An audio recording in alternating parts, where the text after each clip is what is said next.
El segundo vídeo tutorial del capítulo 7 de microeconomía se centra en la teoría de juegos y en la competencia monopolística.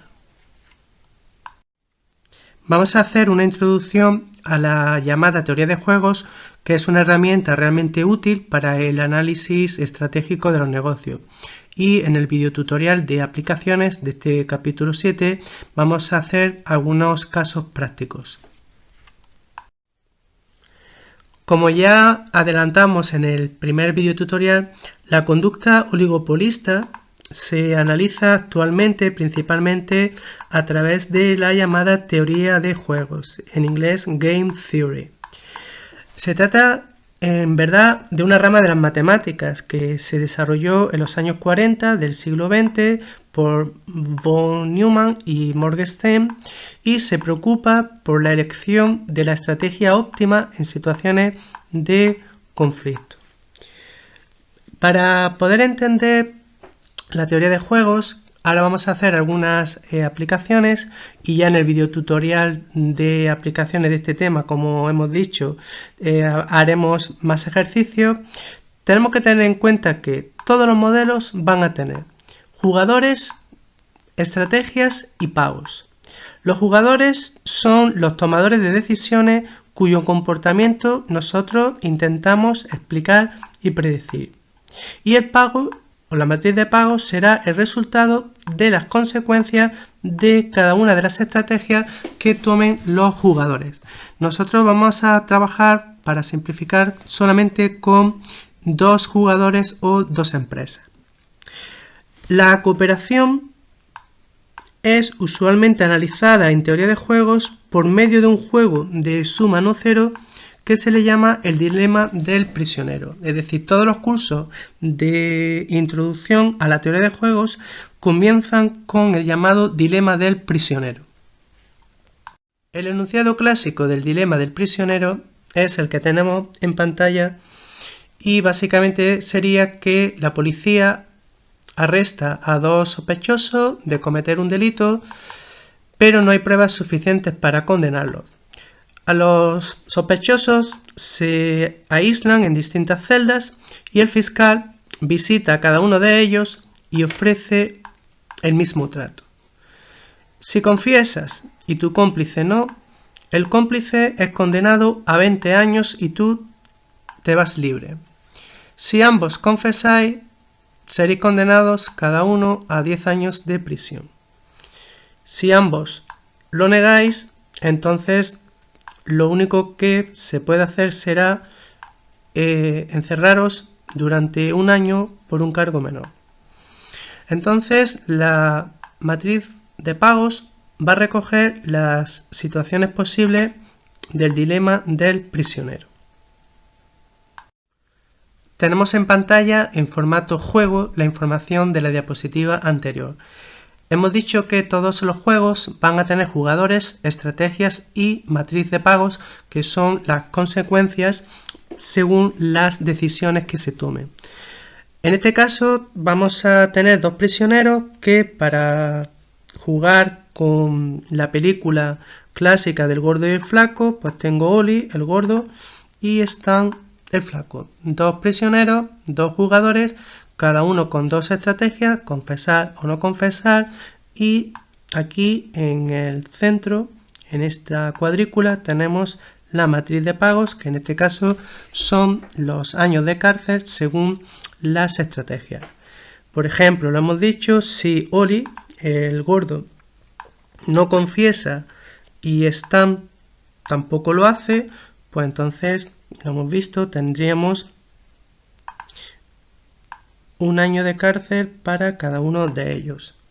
O si Oli, el gordo, confiesa y Stan también lo hace, entonces lo hemos visto, 10 años de cárcel para cada uno de ellos.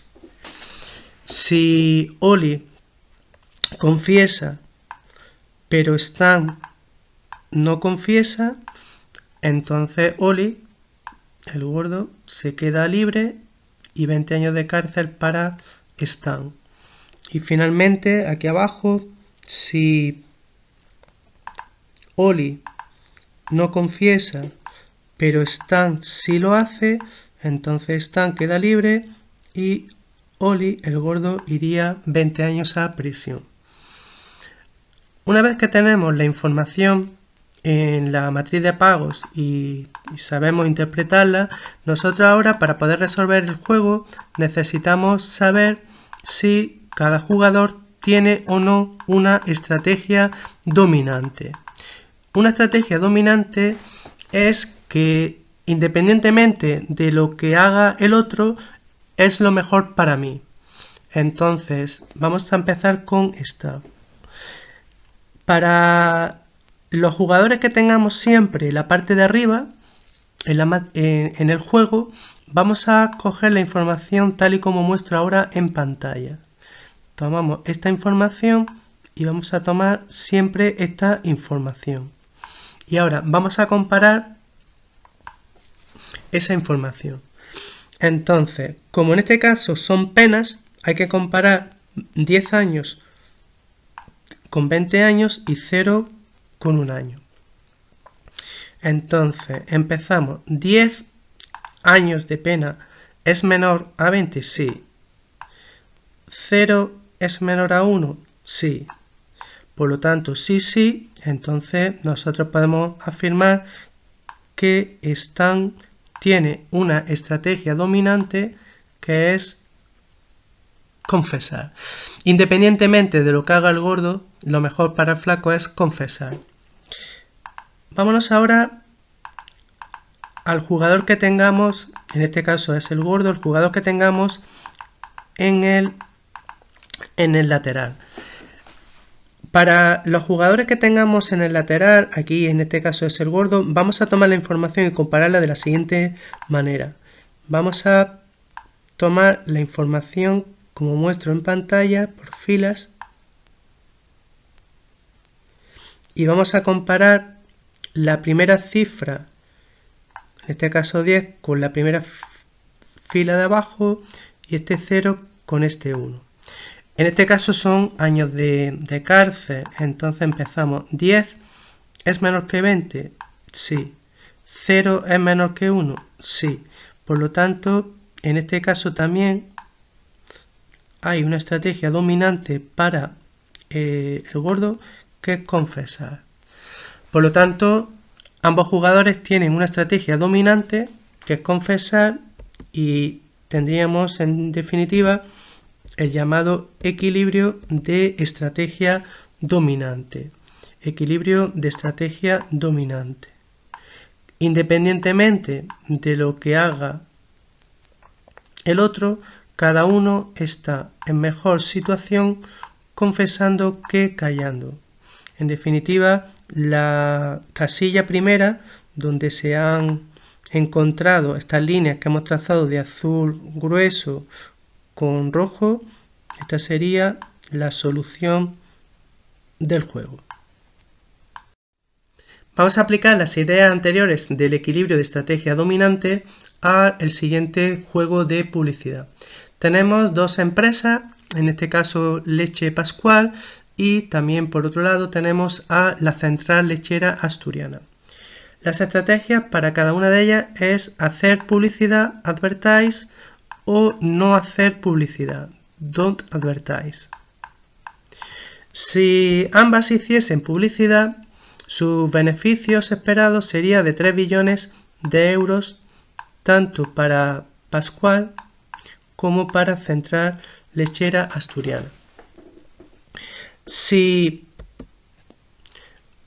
Central Lechera Asturiana no hace publicidad, pero sí lo hace Pascual, entonces Central Lechera Asturiana solo tiene 2 billones de beneficio profit y Pascual podría llegar a tener unos beneficios de hasta 5 billones de euros. Si Central Lechera Asturiana hace publicidad pero no lo hace Leche Pascual, entonces Leche Pascual solamente tendría 2 billones de beneficio y Central Lechera Asturiana 5 billones de beneficio. Finalmente, Si ninguna de ellas hace publicidad, los beneficios serían de 4 billones para Central Lechera Asturiana y 4 billones para Pascual. Esa es la información que tenemos y ahora la pregunta es si hacer o no publicidad. Entonces nosotros, como hemos adelantado, el primer paso que hay que dar a la hora de resolver un juego es ver para cada una de las empresas si tiene una estrategia dominante. Es decir, que si una empresa tiene una estrategia dominante es la estrategia que debe seguir independientemente de lo que haga su rival. Vamos a empezar con la Central Lechera Asturiana. Nosotros para la Central Lechera Asturiana la información que vamos a tomar es la que tenemos en fondo celeste en la diapositiva. Es decir, nosotros vamos a tomar, antes lo hemos dicho, la información de estos dos rectángulos y vamos a ir comparando esta información que estoy resaltando. Si vamos a comparar 3 con 2 y vamos a comparar 5 con 4. Entonces empezamos. 3 ahora son beneficios. ¿Es mayor que 2? Sí. Antes eran penas, pero ahora son beneficios. 3 es mayor que 2, sí. 5 es mayor que 4, sí. Por lo tanto, sí, entonces advertáis. Es decir, que la empresa Central Lechera Asturiana tiene una estrategia dominante que es hacer publicidad. Independientemente de lo que hiciera Leche Pascual, la mejor estrategia para Central Lechera Asturiana es hacer publicidad, advertise.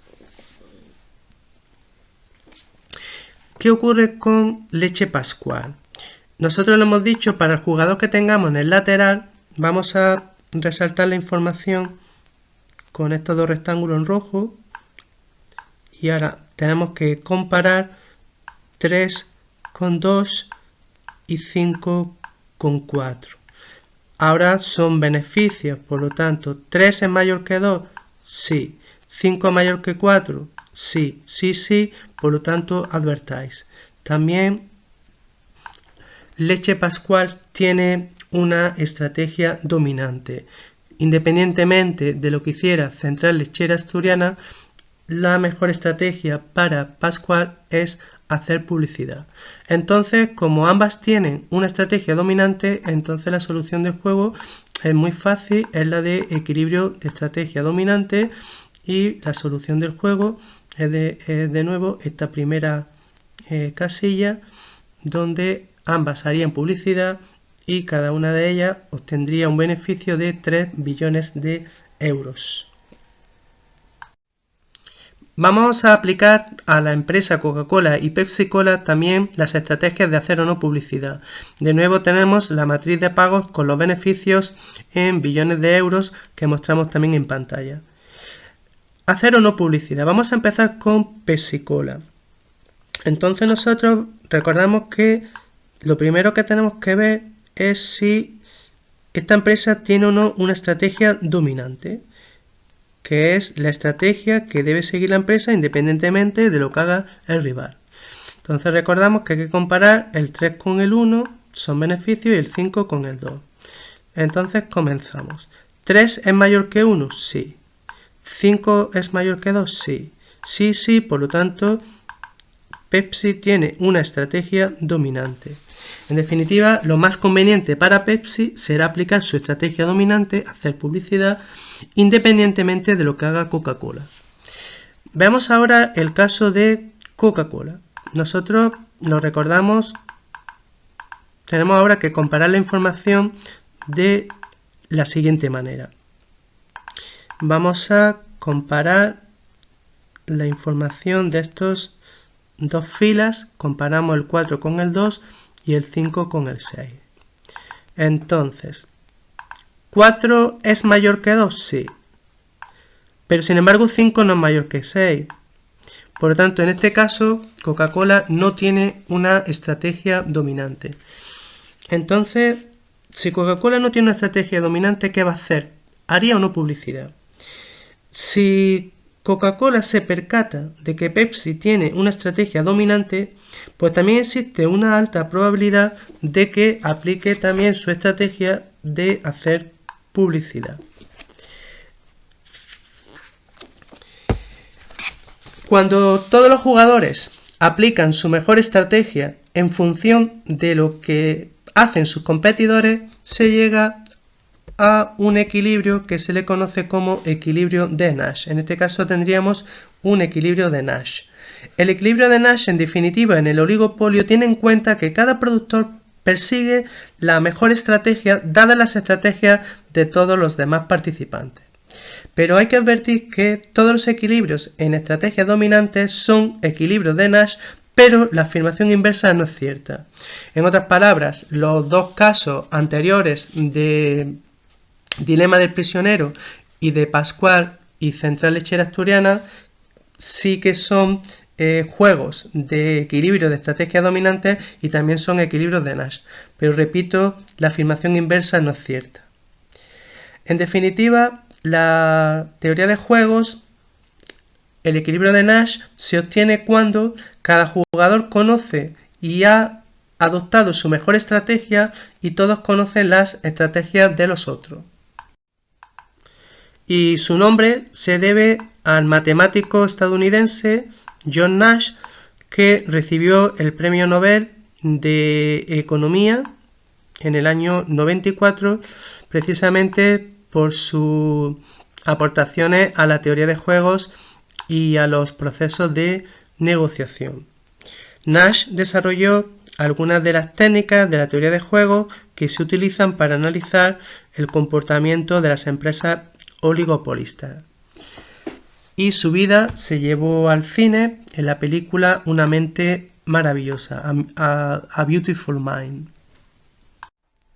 Terminamos el capítulo 7 estudiando la competencia monopolística.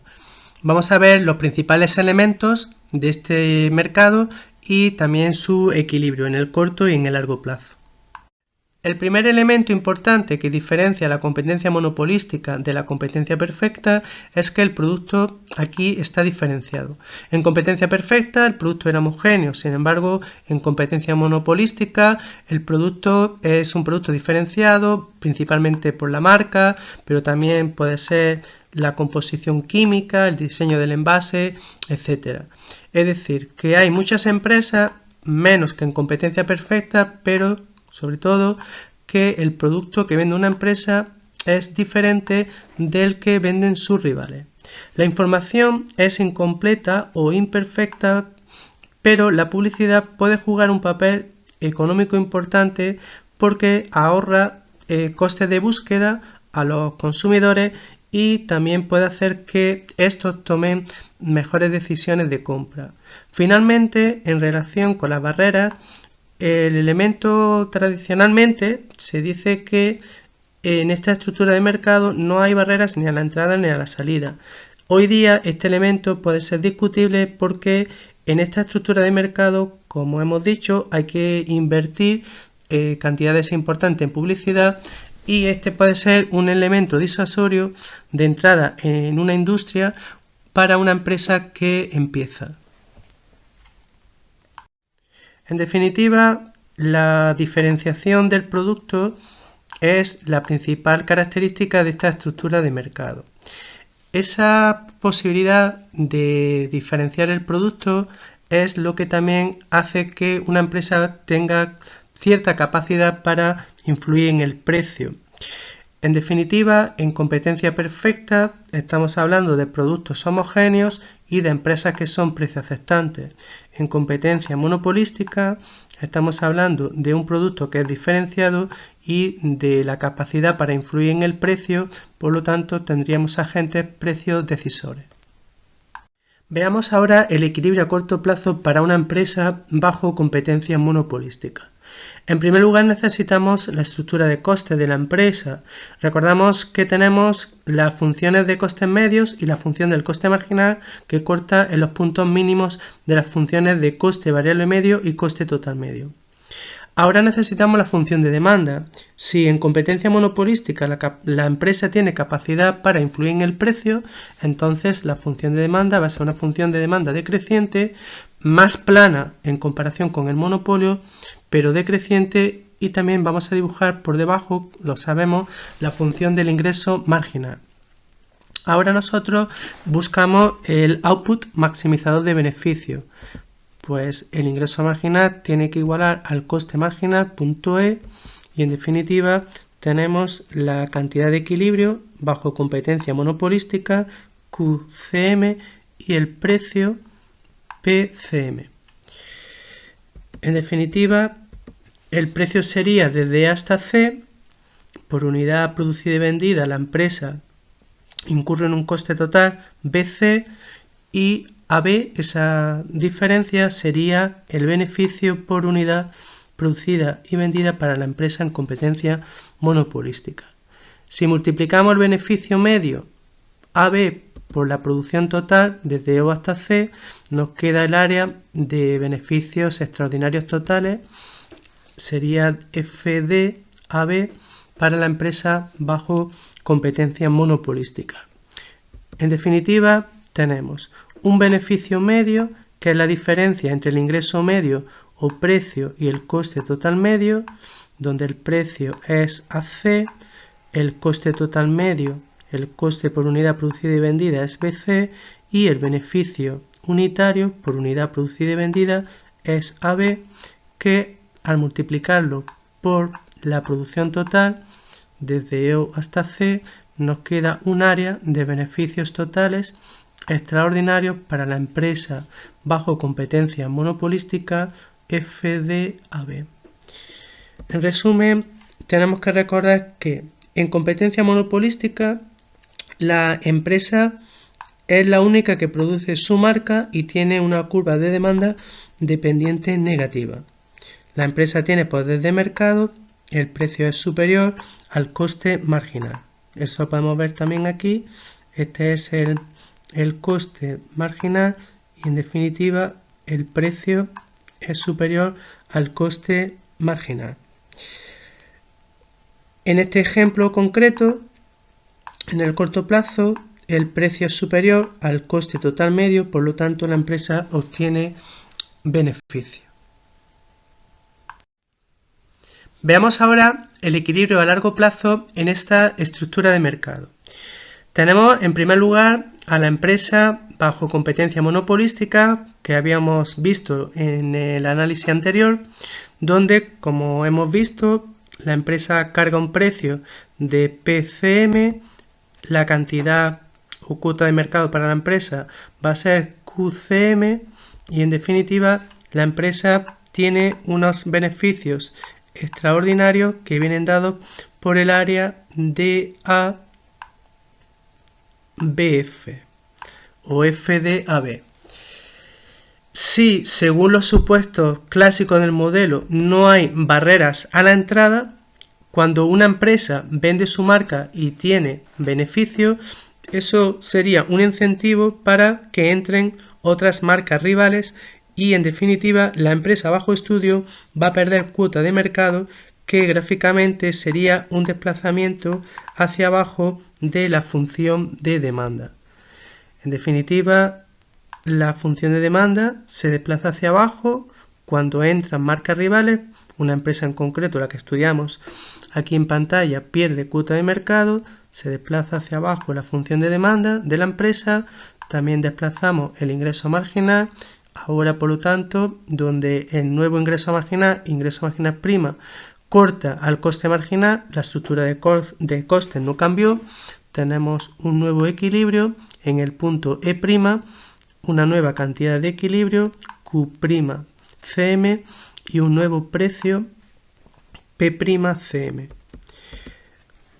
Estaba claro, se observa gráficamente que la empresa bajo estudio ha perdido cuota de mercado, la cantidad Q'CM, cantidad Q', cantidad nueva bajo competencia monopolística, es menor a la cantidad QCM del primer gráfico.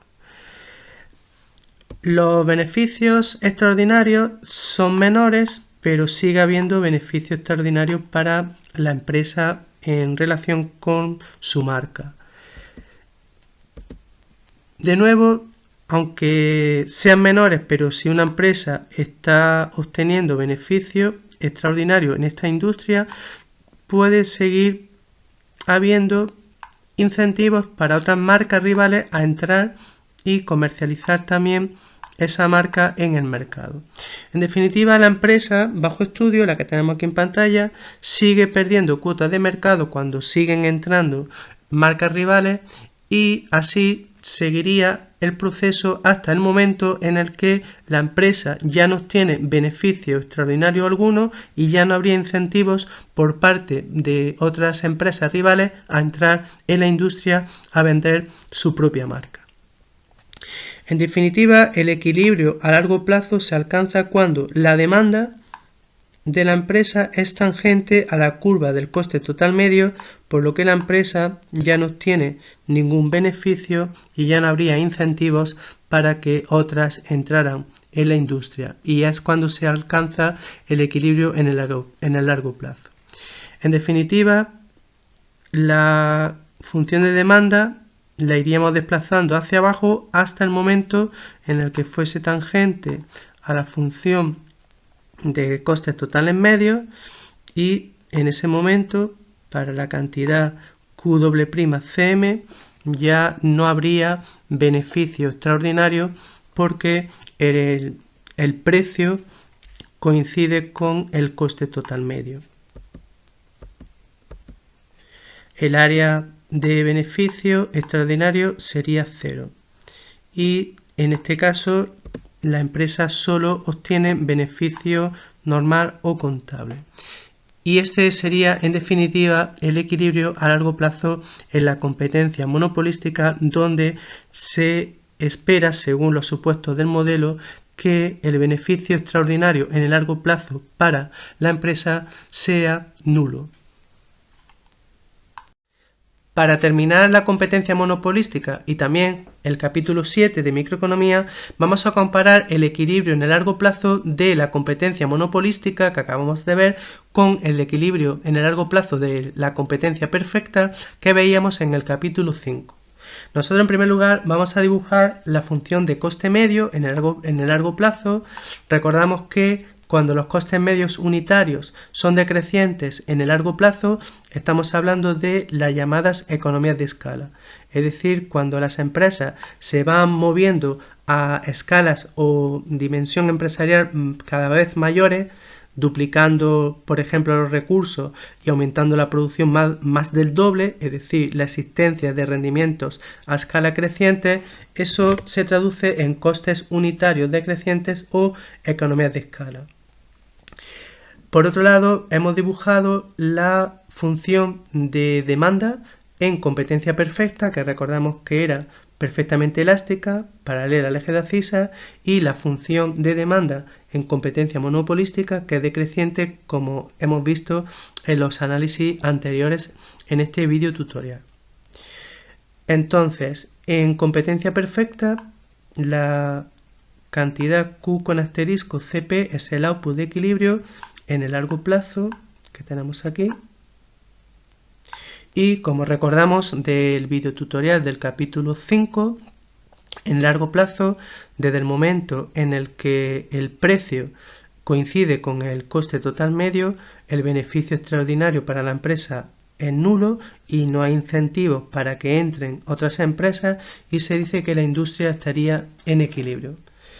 Pero, como vemos ahora, al considerar las economías de escala, también se observa que bajo competencia perfecta las empresas agotarían todas sus economías de escala, porque nosotros podemos encontrar ese punto de tangencia de la función de demanda con el mínimo de los costes totales medios. Ahora bien, si en competencia monopolística la función de demanda es decreciente, entonces el punto de tangencia se observa aquí lo señalo en azul, se alcanza en algún tramo decreciente de la función de coste medio y por lo tanto, en definitiva, la cantidad de equilibrio bajo competencia monopolística es Q con asterisco CM, pero como se observa, las empresas no agotarían sus economías de escala. Y de ahí que se hable de una ineficiencia en la competencia monopolística en comparación con la competencia perfecta, porque este hecho de enfrentarse a una función de demanda decreciente y no agotar las economías de escala, pues hace que la producción de la industria en competencia monopolística sea inferior, se llega a menos gente en comparación con la producción en una industria perfectamente competitiva.